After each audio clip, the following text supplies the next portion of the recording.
अस्सलाम वालेकुम गाइस। आज की वीडियो में हम डिफरेंट कैंडल स्टिक्स को समझेंगे। तो वीडियो में आगे बढ़ने से पहले अगर आप चैनल पर नए हैं तो प्लीज़ फटाफट चैनल को सब्सक्राइब कर लें, वीडियो को लाइक कर दें और चलिए वीडियो स्टार्ट करते हैं।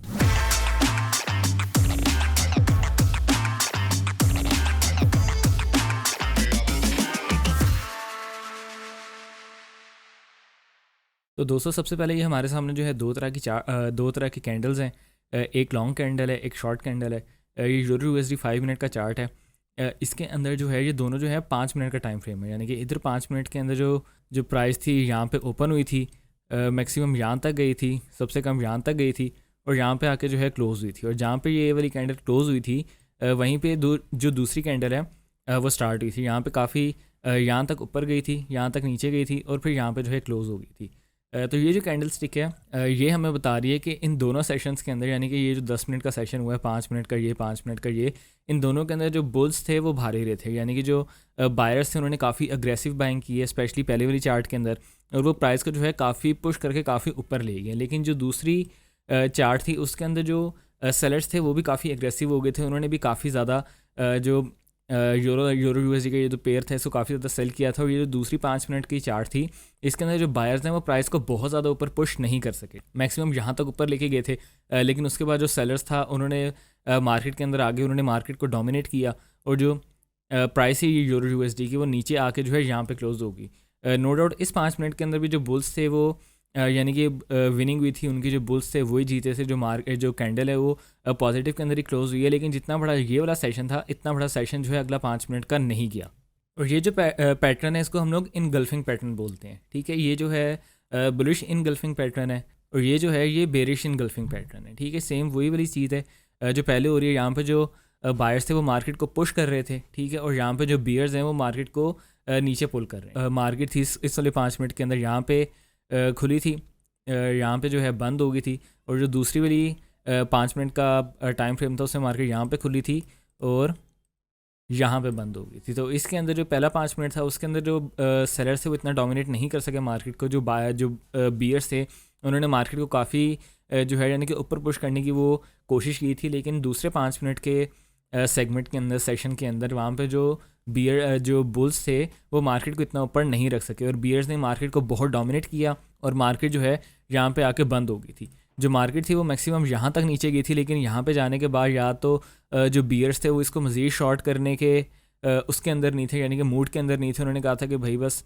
यहाँ तक मार्केट आ गई, इससे नीचे हमने मार्केट को मज़ीद नहीं धकेलना। और जो बायर्स थे ऑब्वियसली वो भी मार्केट के अंदर मौजूद तो थे ही, तो उन्होंने भी मार्केट को थोड़ा सा ऊपर पुश किया और फिर एट द एंड जो है मार्केट यहाँ पे क्लोज हो गई। तो ये जो होते हैं इनको इनगल्फिंग पैटर्न्स कहते हैं। उसके बाद ये है आपके सामने बेरिश क्लोजिंग मारुबुजू, ठीक है। इसके अंदर जो है 5 मिनट का ये चार्ट है, 10 मिनट का या जितने का भी ये जो चार्ट है, जब आप इस तरह की कैंडल देखते हैं तो इसका मतलब होता है कि यहाँ पे जो सेलर्स थे उन्होंने फुल डोमिनेट किया था, यानी कि अगर ये 5 मिनट की कैंडल है तो जो 5 मिनट से ज़्यादा नहीं चलेगी। और अगर हम इसको एज्यूम कर लेते हैं कि ये 5 मिनट की कैंडल है तो यहाँ पे जो कैंडल थी खुली थी, जो बियर्स थे यहाँ तक मैक्सिमम मार्केट को लेके गए थे, नहीं सॉरी, जो बुल्स हैं वो यहाँ तक मैक्सिमम मार्केट को लेके गए थे। लेकिन एट द एंड जो बियर्स है दे कैप्ट डोमिनेटिंग, यानी कि जो बियर्स हैं उन्होंने मुसलसल मार्केट को डोमिनेट किया और एट द एंड जो है इसके जो टेल होती है या वेक या जो शेडो होते हैं वो इसका था नहीं, यानी कि 5 मिनट का टाइम फ्रेम ख़त्म हो गया था और ये जो कैंडल थी ये मैक्सिमम जितनी नीचे गई थी उधर ही जाके जो है क्लोज़ हो गई थी। तो इसको बेरिश क्लोजिंग मारुबुजू कहते हैं। और इसके अंदर जो सेलर्स होते हैं वो काफ़ी यानी कि फुली डोमिनेट रहते हैं, यानी कि बायर्स को कोई भी मौका नहीं देते मार्केट को ऊपर पुश करने का। बेरिश क्लोजिंग मारुबुजू के मुकाबले में हमारे पास होती है बुलिश क्लोजिंग मारुबुजू, यानी कि यहाँ पे जो बायर्स होते हैं, जो बुल्स होते हैं वो मार्केट को डोमिनेट करके रखते हैं। अगर हम फ़र्ज़ कर लेते हैं कि ये भी जो है 5 मिनट का चार्ट है, तो यहाँ पे जो मार्केट है वो यहाँ पे ओपन हुई थी। जो बियर्स थे उन्होंने मार्केट को यहाँ तक मैक्सिमम नीचे धकेला था, लेकिन जो बायर्स थे उन्होंने मार्केट को पुश करके जो है बिल्कुल ऊपर तक ले गए थे और इसी टाइम के ऊपर आके जो टाइम फ्रेम था वो ख़त्म हो गया था, यानी कि ये 5 मिनट का सेगमेंट है तो यहाँ पे आके 5 मिनट ख़त्म हो गए थे और यहीं पे जो कैंडल है क्लोज हो गई थी। और जो बुल्स है they kept dominating the market, यानी कि उन्होंने बियर्स को कोई भी मौका नहीं दिया कि वो मार्केट को नीचे धकेले। जो बायर्स थे जो वो फुल कंट्रोल के अंदर रहे हैं मार्केट के, और एट द एंड यहाँ पे आके जो कैंडल है वो क्लोज़ हो गई थी। अब जैसे ये बेरिश क्लोजिंग मारुबुजू है, एक हमारे पास है बेरिश ओपनिंग मारुबुजू। बेरिश क्लोजिंग के अंदर अगर आप देखें तो यहाँ पे जो मार्केट थी यहाँ पे ओपन हुई थी, जो बायर्स थे वो मार्केट को थोड़ा सा ऊपर लेके गए थे, लेकिन एट द एंड जो बियर्स उन्होंने मार्केट को डोमिनेट किया और जितनी कैंडल मैक्सिमम नीचे तक जा सकती थी वो नीचे गई और उसके बाद जो कैंडल है वो क्लोज़ होगी। लेकिन जो बेरिश ओपनिंग मारूबोजू है उसके अंदर हम देखते हैं जैसी कैंडल स्टिक ओपन हुई है तो फ्रॉम द स्टार्ट ही जो बियर्स थे वो मार्केट को डोमिनेट कर रहे थे, मार्केट को नीचे पुश कर रहे थे। लेकिन जब मार्केट बहुत ज़्यादा नीचे चली गई तो उसके बाद या तो जो बियर्स थे उन्होंने कहा कि एट द एंड जो है बस यही है, यहाँ तक हमने इससे मार्केट को नीचे हमने पुल नहीं करना, यानी कि इससे ज़्यादा नीचे नहीं धकेलना। और उसके बाद जो बियर्स थे जो बुल्स थे वो मार्केट को डोमिनेट करना शुरू हो गए थे और एट दी एंड यहाँ पे आके जो कैंडल थी वो क्लोज हो गई थी। यानी कि जब सेशन ख़त्म हुआ था तो सेशन के एंड के अंदर जो बुल्स थे वो उन्होंने थोड़ी सी देर जो है मार्केट को डोमिनेट करके रखा। और इसके मुकाबले में हमारे पास होती है बुलिश ओपनिंग मारूबोजू। यहाँ पे अगर आप देखें, यहाँ पे जो नीचे मार्केट है यहाँ पे ओपन हुई थी और जैसी ओपन हुई थी जो बुल्स थे उन्होंने बियर्स को ज़रा भी मौका नहीं दिया कि वो मार्केट को थोड़ा सा भी जो है नीचे की तरफ धकेलें। ठीक है, बियर्स ने स्टार्ट से जो है मार्केट को डोमिनेट करके रखा, मार्केट को फुल पुश किया ऊपर। और यहाँ पे जो थे, यहाँ पे आके जो बायर्स थे वो इतने इंटरेस्टेड नहीं रहे थे कि मार्केट को यहाँ से मज़ीद पुश करे। यहाँ पे आके इन्होंने जिसे कहते हैं हाथ थोड़ा होला रख लिया था। ठीक है, और उसके बाद जो बियर्स थे उन्होंने मार्केट को डोमिनेट करना शुरू किया, उन्होंने मार्केट को नीचे की तरफ धकेला और एट दी एंड यहाँ पे आके जो मार्केट थी वो क्लोज़ हो गई। उसके बाद हमारे पास होती है एक ग्रीन मारूबोजू, यानी कि इसके अंदर जो है वो बियर जो बुल्स हैं वो बियर्स का जिसे कहते हैं सत्यानाश कर देते हैं, उन्हें मार मार के उनका बुरा हाल कर देते हैं।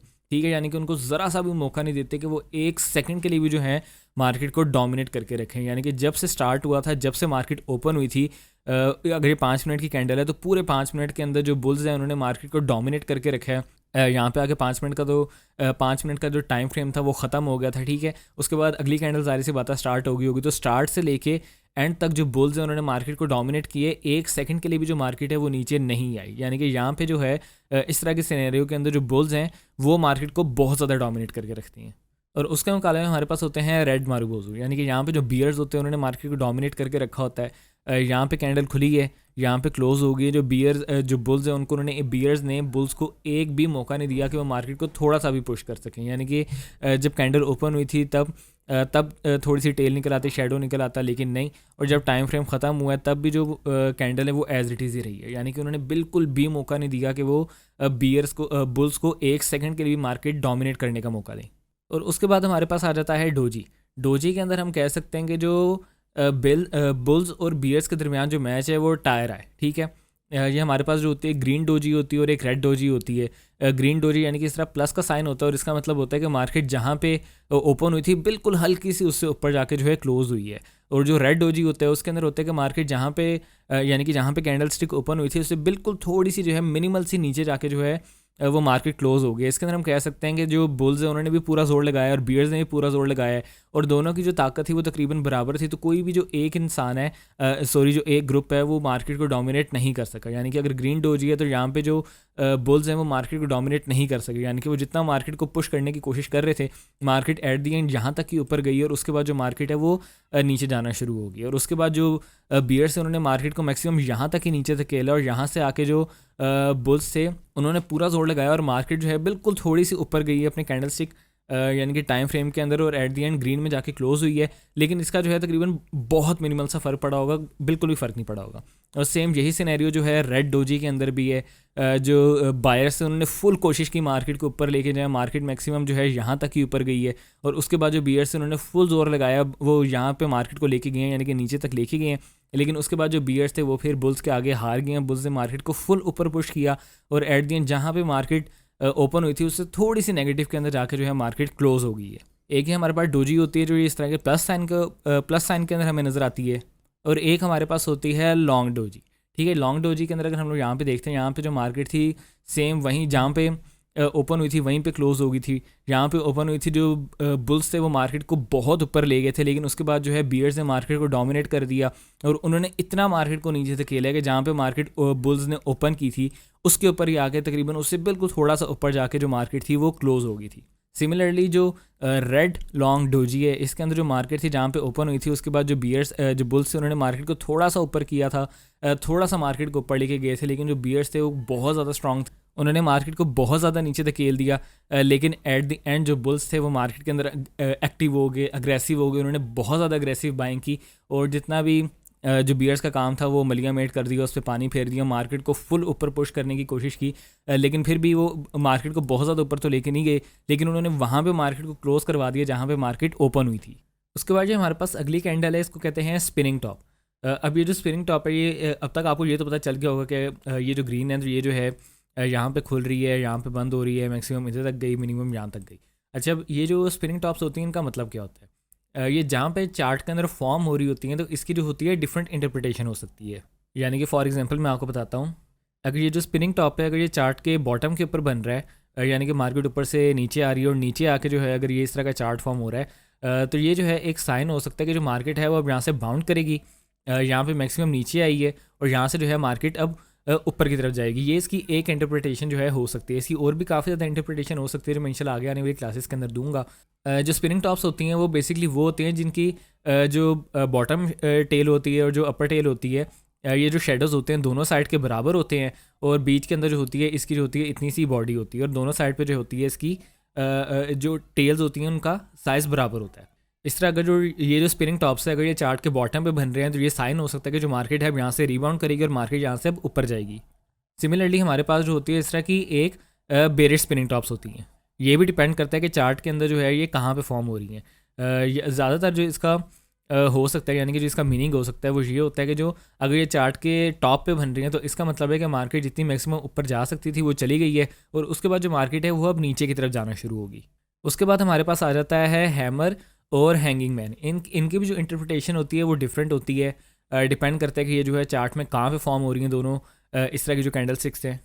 अगर जो हैंगिंग मैन कैंडल स्टिक की अगर वो फॉर्म हो रही है चार्ट के बॉटम के ऊपर तो जिस तरह स्पिनिंग टॉप थी, उसका भी ये मतलब हो सकता है कि मार्केट जितनी नीचे जा सकती थी वो चली गई। अगर ये हैमर जो है चार्ट के बॉटम के ऊपर बन रहा है तो इसका मतलब है कि मार्केट जो है वो मैक्सिमम जितना उसने नीचे जाना था चला गया है, सेलिंग प्रेशर उसने सारा का सारा एब्जॉर्ब कर लिया और यहाँ से जो है बाइंग शुरू होगी और जो मार्केट है वो रीबाउंड होगी और यहाँ से जो है मार्केट अब ऊपर की तरफ जाना शुरू होगी। सिमिलरली ये जो हैंगिंग मैन है अगर ये चार्ट के टॉप पे बन रहा है, ये जो हैंगिंग मैन होता है चार्ट के टॉप के ऊपर ही बनता है, हैमर जो होता है चार्ट के बॉटम पे बनता है, जो हैंगिंग मैन होता है चार्ट के टॉप पे बनता है। और हैंगिंग मैन जो है अगर ये चार्ट के टॉप के ऊपर इस तरह का फॉर्म हो रहा है, अगर सेंटर में फॉर्म हो रहा है तो उसका जो है कोई इतना मीनिंग नहीं होता। अगर ये जो हैंगिंग मैन है चार्ट के टॉप पे बन जाए, आपने चार्ट निकाला हुआ 5-10-15 मिनट का जितना भी चार्ट निकाला हुआ तो चार्ट के टॉप के ऊपर जब ये हैंगिंग मैन बन जाए तो इसका मतलब है कि मार्केट ने जितना ऊपर जाना था चली गई, यहाँ से जो है ये मार्केट बाउंड होगी। याद रखिए जितनी भी इंटरप्रिटेशन है ये एक तरह का जनरल रूल है, लाजमी नहीं कि अगर ये उसके टॉप के ऊपर बन गया हैंगिंग मैन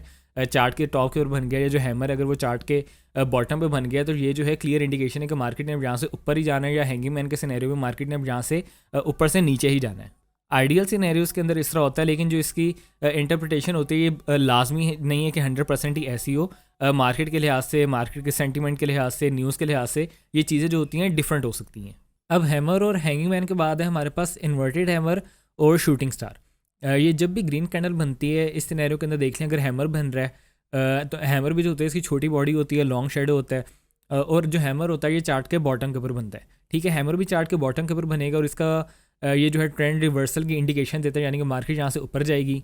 और जो इन्वर्टेड हैमर होता है ये भी चार्ट के बॉटम के ऊपर ही बनता है और अगर ये बन जाए तो इसका भी जो है ये एक इंडिकेशन होती है कि मार्केट यहाँ से ऊपर ही जाएगी। ये एज अ जनरल रूल है, लाजमी नहीं है कि मार्केट यहाँ से हमेशा ही ऊपर जाएगी।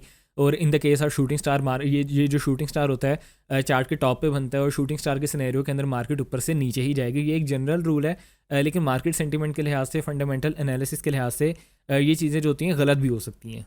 तो आपका जो है हैमर हो जाए, हैमर की जो होती है वो जो बॉटम का शेडो होता है वो लंबा होता है, जो ऊपर वाला शेडो होता है वो थोड़ा छोटा होता है। इन्वर्टेड हैमर के अंदर जो नीचे वाला शेडो होता है वो छोटा होता है और जो ऊपर वाला शेडो होता है वो बड़ा होता है। ठीक है, बॉडी इन दोनों सिनेरियोज़ के अंदर जो है वो छोटी ही होती है। इन्वर्टेड हैमर के अंदर भी बॉडी छोटी होती है, शेडो बड़ा होता है, और हैमर के सिनेरियो के अंदर भी जो है जो शेडो होता है वो बड़ा होता है और जो बॉडी होती है वो छोटी होती है। हैमर और इन्वर्टेड हैमर दोनों चार्ट के बॉटम पे बनेंगे और इसका मतलब होगा कि मार्केट यहाँ से बाउंड करेगी, यानी कि वापस ऊपर जाएगी। और हैंगिंग मैन के सिनेरियो में और शूटिंग स्टार के सिनेरियो के अंदर ये दोनों जो हैं चार्ट के टॉप पे बनता है और इन दोनों का मतलब होता है कि मार्केट यहाँ से नीचे जाएगी। अगेन ये जो है लाजमी नहीं है, यानी कि पत्थर पे लकीर नहीं कि अगर ये हो गया तो ये ही होना है, लेकिन मोस्टली जो है इसको ऐसे ही इंटरप्रेट किया जाता है इन कैंडल्स को। तो गाइस ये थी आज की वीडियो। इंशाल्लाह फ्यूचर के अंदर मैं मज़ीद वीडियोस लेके आऊँगा कैंडल स्टिक्स के ऊपर। मैं एक वीडियो के अंदर ढेर सारी चीज़ें इसलिए नहीं समझा रहा ताकि आप जो है कंफ्यूज ना हो जाएं। ठीक है, मैं एक एक वीडियो लेके आऊँगा और फॉरेक्स कोर्स की तरह या पाकिस्तान स्टॉक एक्सचेंज कोर्स की तरह मैं एट दी एंड जो है सबको जो है कंपाइल कर दूँगा। लेकिन मैं चीज़ों को स्लो इसलिए लेके चल रहा हूँ ताकि आपको जो है सारी की सारी चीज़ें समझ आ जाएँ। ये आज की कैंडल स्टिक्स का जो है मैंने आपको जो समझाना था मैंने इंशाल्लाह समझा दी है।